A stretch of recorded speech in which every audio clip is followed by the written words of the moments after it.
Hello everyone, this is Shweta Sharma and you're most welcome in Extreme Biology classes.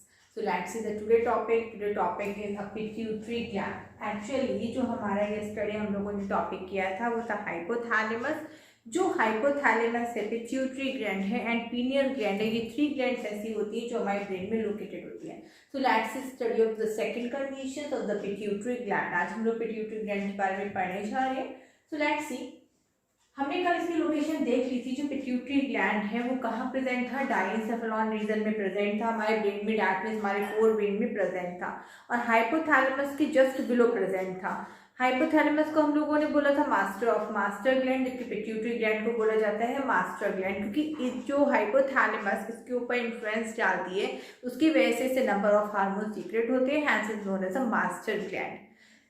Next, इसकी conditions अगर हम लोग देखें according to its size, इसका size कैसा होता है? बहुत छोटा होता है, वेरी स्मॉल, कलर पिंकिश होता है, पी साइज की ग्लैंड होती है ये, जो कि जस्ट बिलो प्रेजेंट होती है हाइपोथैलेमस के एंड अटैच रहती है with the help of the infundibulum. Next condition is that one, जो इसका डायमीटर होता है वो अप्रॉक्स 1.3 सेंटीमीटर होता है, इसका वेट 0.5 ग्राम होता है. कंडीशन हम लोग देखेंगे. पिट्यूटरी ग्लैंड है वो डिवाइडेड रहती है 3 लोब्स में. Number 1 anterior lobe, that means जो उसका आगे का लोब है जो उसका फ्रंटल लोब है उसको हम लोग बोलते हैं एंटीरियर लोब और adenohypophysis. Actually the pituitary gland also known as a hypophysis. Okay, pituitary gland को हम लोग क्या बोलते हैं? हाइपोफाइसिस बोलते हैं. Hence the anterior region is known as adenohypophysis. Condition आती है second is the middle lobe also known as the intermediate lobe because it remain connected with the anterior lobe and posterior lobe. जो middle lobe है ये दोनों lobes को क्या करता है? कनेक्ट करके रखते हैं, hence is known as the intermediate lobe. Next is the posterior lobe. Posterior back side और एंडिंग. तो यहाँ पर जो कंडीशंस आ रही है एक्चुअल में कंट्रोल में रहता है हाइपोथैलेमस के, hence is known as the neurohypophysis. इसको बोला जाता है न्यूरोहाइपोफाइसिस. तो अभी हम लोग यहाँ स्टार्टिंग करेंगे एंटीरियर लोब से. Anterior lobe that means the frontal lobe. जो फ्रंटल लोब है उससे मेन 6 हार्मोन्स कैसे होते हैं? रेगुलेट होते हैं. तो let's see the structure of the pituitary gland. जब हम लोग बात करते हैं पिट्यूटरी ग्लैंड की, तो पिट्यूटरी ग्लैंड हमें इस तरीके से दिखाई देती है पी शेप्ड स्ट्रक्चर में. यहाँ पर प्रेजेंट रहता है इन्फंडिबुलम, इन्फंडिबुलम, और ऊपर की तरफ लगी रहती है हाइपोथैलेमस. यहाँ से जो हमें रीजन इस तरीके से दिखाई देकर डॉटेड, इसको हम लोग बोलेंगे hypothalamus.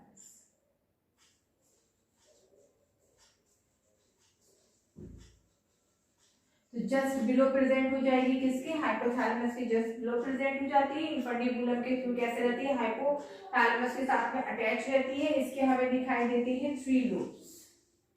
It's known as anterior lobe और पार्स डिस्टालिस. इसके अलावा हम इसको बोलते हैं एडिनो हाइपोफाइसिस. इससे जो है वो 6 हार्मोन को ये रिलीज कर रहे हैं. मेन कितने हार्मोन रिलीज कर रहे हैं? 6 हार्मोन.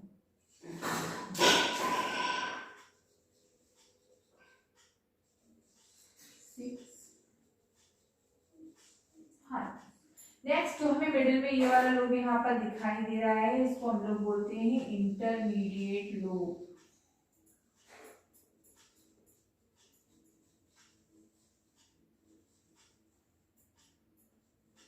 और मिडिल. यहाँ से सिर्फ और सिर्फ एक हार्मोन क्या होता है? सीक्रेट होता है. लास्ट ये वाला जो कंडीशन हमें यहाँ दिखाई दे रही है इसको हम लोग बोलते हैं पोस्टीरियर लोब और न्यूरो हाइपोफाइसिस. यहाँ से ये रिलीज कर रहे हैं 2 हार्मोन्स को और ये 1 हार्मोन को रिलीज कर रहा है. तो लेट्स सी कि यहाँ से जो रिलीज हो रहे हैं वो कौन कौन से हार्मोन है. इसमें अगर हम लोग बात करेंगे एंटीरियर रीजन में, तो ये क्या कर रहा है? 6 हार्मोन को रिलीज कर रहा है. जिसमें हमारा आ जाएगा growth hormone, thyroid stimulating hormone, adenosine corticoid thyroid hormone, follicle stimulating hormone, luteinizing hormone and prolactin hormone. यहाँ से ये सीक्रेट कर रहा है इन 6 हार्मोन्स के लिए। जबकि हम लोग बात करते हैं इंटरमीडिएट लोब की, इंटरमीडिएट लोब कनेक्ट करके रखेगा एंटीरियर को पोस्टीरियर के साथ में, as known as intermediate lobe. And यहाँ से सीक्रेट कर रहे हैं हार्मोन को MSH, melanocyte stimulating hormone. Actual में मैमल्स में स्पेशली ह्यूमन बींग्स में इसका इतना रोल नहीं होता कंपेरेटिव टू द अदर। अगर हम लोग बात करें फिश की, एम्फीबियंस की, रेप्टाइल्स की, तो वहां पर जो कलरेशन एनिमल्स में प्रेजेंट होते हैं, जो पिगमेंटेशन होता है वो इसकी वजह से ही होता है, इसीलिए उनमें ज्यादा एक्टिव होती है comparative to man. Next is the posterior lobe. Posterior lobe हमें यहाँ दिखाई दे रहा है, एक्चुअल में कंप्लीटली कंट्रोल में रहता है विद द हाइपोथैलेमस, और यहाँ पर ये सिर्फ और सिर्फ 2 हार्मोन को रिलीज कर रहे हैं। ये हार्मोन्स हो जाएंगे ADH, एंटी डायरेटिंग हार्मोन, जिसको हम लोग बोलते हैं वैसोप्रेसिन। नेक्स्ट कंडीशन आती है, यहाँ पर ये रिलीज करता है OT यानी ऑक्सीटोसिन हार्मोन को रिलीज करता है। Now let's see the functions of these hormones. अब हम इन हार्मोन्स के फंक्शंस देखेंगे। Number 1 in the case of the growth hormone, जो ग्रोथ हार्मोन है अकॉर्डिंग टू देयर नेम हम इसको कह सकते हैं human growth hormone. That means it is responsible for the synthesis of the important minerals for the body. Body में जितने भी इंपॉर्टेंट मिनरल्स हैं उनके सिंथेसिस के लिए रिस्पांसिबल हो जाएगा, प्रोटीन सिंथेसिस के लिए रिस्पांसिबल होगा, बोन के इलॉन्गेशन के लिए रिस्पांसिबल होगा, टिश्यू के इलॉन्गेशन के लिए रिस्पांसिबल होगा। That means it is responsible for the complete growth of a person. तो इसको हम लोग क्या बोल रहे हैं, human growth hormone. Next is the thyroid stimulating hormone. Actual में जो थायराइड स्टिमुलेटिंग हार्मोन है, ये हार्मोन जो होता है स्पेशली जो हमारा नेक वाला रीजन है वहाँ थायराइड ग्लैंड होती है, उस वहां से रिलीज होता है। बट इसका जो मेन रीजन होता है वो क्या होता है, pituitary gland. Next is the ACTH, that means adrenocorticotropic hormone. ये हार्मोन एड्रिनल ग्लैंड से कॉर्टिसोल हार्मोन के रिलीज के लिए इंपॉर्टेंट रोल प्ले करता है। नेक्स्ट इज द FSH, जिसको हम लोग बोलते हैं फॉलिकल स्टिमुलेटिंग हार्मोन। जो फॉलिकल स्टिमुलेटिंग हार्मोन है ये रिस्पॉन्सिबल हो जाता है इन the case of the females, जो फॉलिकल्स मैच्योर होती हैं उनकी ग्रोथ के लिए ये हार्मोन्स रिस्पॉन्सिबल हो जाते हैं। इसके अलावा अगर हम लोग बात करें तो जो मेल पर्सन है उसमें जो स्पर्म की सिंथेसिस हो रही है उसके लिए भी FSH इंपॉर्टेंट रोल प्ले करता है। Next is luteinizing hormone. Luteinizing hormone in the case of the female, अगर हम लोग यहाँ बात करें फीमेल के केस में तो ये इंपॉर्टेंट रोल प्ले कर रहा है। वहां पर जो चेंजेस अकर होते हैं वो किसकी वजह से हो रहे हैं, इस ल्यूटिनाइजिंग हार्मोन की वजह से हो जाएंगे। और ये specially in the case of the male अगर हम लोग बात करें तो इंटरस्टिशियल स्टिमुलेटिंग हार्मोन होता है, वो मेल में प्रेजेंट होता है, फंक्शन परफॉर्म करता है ल्यूटिनाइजिंग हार्मोन की तरह। नेक्स्ट है प्रोलैक्टिन। जो प्रोलैक्टिन हार्मोन है इसका मेन जो टारगेट ऑर्गन है वो होती है मेमेनिक ग्लैंड, और ये मिल्क सीक्रेशन के लिए क्या करता है, एक्साइट करता है। Next condition is the middle lobe. Middle lobe मैंने अभी आपको बताया कि एक्चुअल में मिडिल लोब जो है उसको इंटरमीडिएट लोब बोल रहे हैं क्योंकि इन दोनों को ये कनेक्ट करके रखी हुई है एडेनोहाइपोफाइसिस की एंड न्यूरोहाइपोफाइसिस के लिए।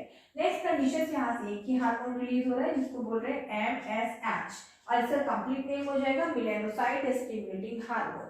ये स्पेशली स्किन के पिगमेंटेशन के लिए रिस्पॉन्सिबल होता है। So comparative to the man person ये कैसा होता है कि डिफरेंट टाइप के एनिमल्स होते हैं, ऐसे फिश हो गए, रेप्टाइल्स हो गए, एम्फीबियन हो गए, उनमें ये ज्यादा स्टिमुलेट होता है। Next condition is the posterior hormone. यहाँ पर जो एंटी डायरेटिंग हार्मोन है एक्चुअली रिस्पॉन्सिबल होता है किसके लिए, जो यूरिन के टाइम पे जो ब्लड प्रेशर बढ़ रहा है उसके लिए क्या हो जाएगा, ये रिस्पॉन्सिबल हो जाएगा। दैट मीन्स ये इंपॉर्टेंट रोल प्ले करता है increase in the blood pressure को इंक्रीज करने में, इस चीज को एंटी डायरेटिंग हार्मोन बोला जाता है क्योंकि वहां पर ये इंपॉर्टेंट रोल प्ले कर रहा है। अगर हम लोग इसकी डिफिशियंसी के बारे में बात करें तो जो एंटी डायरेटिंग हार्मोन है इसकी डिफिशियंसी की वजह से जो यूरिनेशन होता है वो बढ़ जाता है, दैट मीन्स क्या हो जाएगा, यूरिन होगी, उसमें जो प्रॉब्लम्स क्रिएट हो रही है दैट मीन्स नंबर टाइप हम लोगों ने पढ़ा हुआ है diabetes, diabetes type 1 and type 2, तो ये कॉज कर रहा है डायबिटीज टाइप 1। ओके, तो यहाँ पर ये स्पेशली रिस्पॉन्सिबल हो जाएगा, ये यूरिन की जो रिडक्शन होता है उसको ये कंट्रोल नहीं कर पाता है और कॉज करता है डायबिटीज इंसिपिडस, जिसको हम लोग बोलते हैं टाइप 1 डायबिटीज। नेक्स्ट है ऑक्सीटोसिन, वेरी मोस्ट इंपॉर्टेंट है यहाँ पर कि oxytocin during the pregnancy, that means जब बेबी डिलीवर हो रहा होता है या प्रेगनेंसी का जो एंड होता है उस टाइम पर यूट्रस में कंट्रैक्शंस के लिए रिस्पॉन्सिबल होता है। इसके अलावा जो मेमोरी ग्लैंड होती हैं उनकी कंस्ट्रक्शन में भी ये इंपॉर्टेंट रोल प्ले करता है। तो यहाँ पर अगर ग्रोथ हार्मोन की हम लोग बात करें, इसकी भी बहुत सारी डिफिशियंसी है। ग्रोथ हार्मोन की वजह से अगर बहुत ज्यादा एक्सेस अमाउंट में सीक्रेट हो रहा है तो जिजेंटिज्म हो जाती है, यानी हाइट बहुत ज्यादा बढ़ जाती है, डार्फिज्म हो जाता है जब इसका वेट डाउन हो जाता है। थायराइड स्टिमुलेटिंग हार्मोन भी बहुत ज्यादा इंपॉर्टेंट रोल प्ले कर रहे हैं इसकी डिफिशियंसी में। जैसे हम बात करें T3 एंड T4 सेल्स होती हैं जो कि आयोडीन की प्रेजेंस में अपनी फंक्शंस को परफॉर्म करती हैं, इसकी अब्सेंस में या इसके जो डिफिशियंसी होती है उसमें कॉज करता है ग्वाइटर। ओके, तो यहाँ पर ये बहुत ही इंपॉर्टेंट ग्लैंड है पिट्यूटरी ग्लैंड, जो कि 3 लोब्स में डिफरेंशिएट रहती है और डिफरेंट टाइप की जो अदर बॉडी, दैट मीन्स हमारी बॉडी में जो डिफरेंट जगह लोकेटेड होते हैं ग्लैंड, वहां से क्या कर रही है, सीक्रेशन कराने का इंपॉर्टेंट रोल प्ले कर रही है। Hence this gland is known as a master gland, इसलिए इस ग्लैंड को क्या बोला जाता है, मास्टर ग्लैंड बोला जाता है। So see, thank you, have a nice day.